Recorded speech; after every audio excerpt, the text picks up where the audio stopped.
ഇന്നലെ 2 തവണയാണ് സ്വർണ്ണവില പ്രഖ്യാപനമുണ്ടായത്. അന്താരാഷ്ട്ര മാർക്കറ്റിൽ സ്വർണ്ണ വിപണി കാര്യമായി താഴേക്കിറങ്ങിയില്ലെങ്കിലും ഇന്ത്യൻ വിപണിയിൽ ഇടിവുണ്ടായി. ഉച്ചയ്ക്ക് ശേഷം പവന് 1720 രൂപയാണ് കുറഞ്ഞത്. ചില വ്യവസായ സംഘടനകൾ ആവശ്യപ്പെട്ടത് പ്രകാരം ഇന്ത്യയിലെ സ്വർണത്തിന്റെ ഇറക്കുമതി തീരുവ 15% നിന്ന് 6% കുറക്കാൻ സർക്കാർ ചർച്ച ചെയ്യുന്നു എന്ന റിപ്പോർട്ട് പുറത്തു വന്നതോടെയാണ് ഇന്ത്യൻ വിപണിയിൽ ഇടിവുണ്ടായത്. 2026 മെയ് 13-നാണ് 6% നിന്ന് 15% ഉയർത്തിയത്. അന്ന് പവന് 10,200 രൂപയാണ് ഉയർന്നത്. അതുപോലെ തന്നെ സ്വർണത്തിന്റെ ഇറക്കുമതി തീരുവ കുറക്കുന്ന തീരുമാനം വന്നാൽ സ്വർണ്ണ വിപണിയിൽ താൽക്കാലിക ഇടിവ് പ്രതീക്ഷിക്കാം. എന്നാൽ അന്തിമ തീരുമാനം ഇതുവരെ വന്നിട്ടില്ല. ഇന്ന് ജാക്സൺ ഹോൾ സിംബോസിയത്തിൽ നടക്കാനിരിക്കുന്ന US Federal Reserve chairman Kevin വാർഷിന്റെ പ്രസംഗത്തിനായി വിപണി കാത്തിരിക്കുകയാണ്. അതിലെ നയനിലപാടുകൾ സ്വർണ്ണ വിപണിയിൽ കാര്യമായ സ്വാധീനം ചെലുത്തിയേക്കും.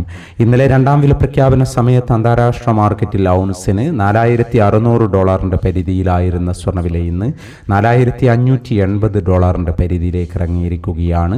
ഇന്നലെ രാത്രി തങ്കവില ഗ്രാമിന് 15,300 രൂപയായിരുന്നു. വൈകി വരുന്ന ഇന്നത്തെ തങ്കവിലയും ഇന്നത്തെ തങ്കവില അടിസ്ഥാനമാക്കി സ്വർണം വിൽക്കുമ്പോൾ ലഭിക്കേണ്ട തുകയും 11 മണിയോടെ കമന്റ് ബോക്സിൽ പിൻ ചെയ്യുന്നതാണ്.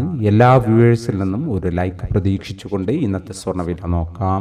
ഇന്ന് പവന് 600 രൂപ കുറഞ്ഞു. ഇന്ന് 28/8/2026 പവന് 1,17,200, ഗ്രാമിന് 14,650.